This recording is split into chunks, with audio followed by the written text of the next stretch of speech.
ஓம் நமச்சிவாய நமக. ஓம் நமச்சிவாய நமக. ஓம் நமச்சிவாய நமக.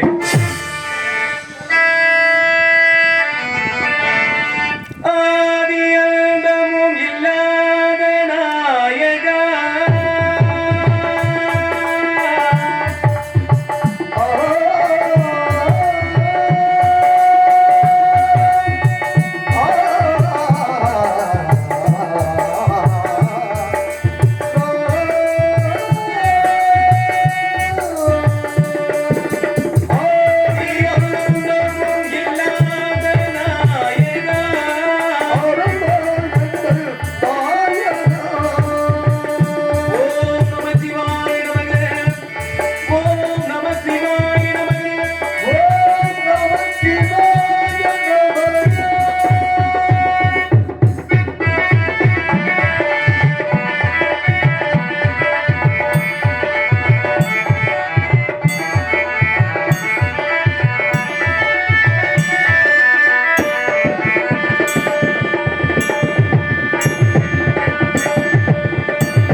சம்போ மகாதேவா, சம்போ மகாதேவா, சம்போ மகாதேவா. நமச்சிவாய வாழ்க, நாதன் தாழ் வாழ்க, இமை பொழுதும் எண்ணெஞ்சல் நீங்காதன் தாழ் வாழ்க, கோகொழி ஆண்ட குருமணிந்த தாழ் வாழ்க, ஆகமம் ஆகி நின்று அன்னிப்பான் தாழ் வாழ்க, ஏகன் அநேகன் இரண்டு வாழ்க. தீமைகள் விலகி நன்மைகள் பிறக்கு அசுகள் வைத்து தேவர்களை வாழ்விக்க ஜமோதரிக்கப்பட்டோம். காசிபுரம் மாயன் அசுர பெண்ணும் முதலாம் ஜாமத்தில் மனித உருவத்தில் இருந்து மனிதனுடைய சூரபத்மனும், இரண்டாம் ஜாமத்தில் சிங்க உருவத்தில் இருந்து சிங்கமுடைய சிங்கனும், மூன்றாம் ஜாமத்தில் யானை உருவத்திலிருந்து யானை முகமுடைய தாரகனும், நான்காம் ஜாமத்தில் ஆட்டு உருவத்திலிருந்து ஆட்டுக்களுடைய அஜமிக அசுர பெண்ணு பிறந்தனர்.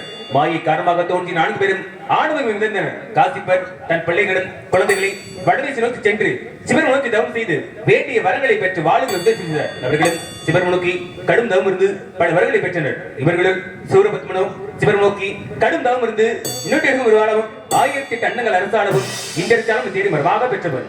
மேலும் தனக்கு சாகா வரம் கேட்டுக்கொண்டான். பிறந்தவன் மடித்தே தீர வேண்டும் ஆகையால் வேறு எதுவும் செய்திருக்க ஒரு பெண்ணில் பிறக்காத பிள்ளையால்தான் தனக்கு அழிவு ஏற்பட வேண்டும் என்று கேட்டுக்கொண்டான்.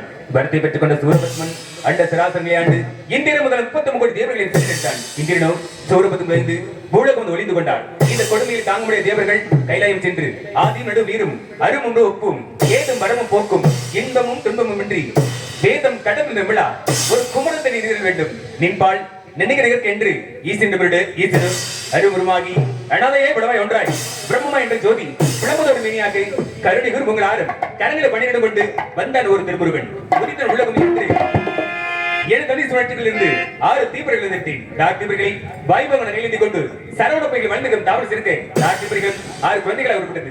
குழந்தைகளை டாக்டர்கள் அறுவரும் பாலூட்டி சீராட்டி வளர்த்து வந்தனர்.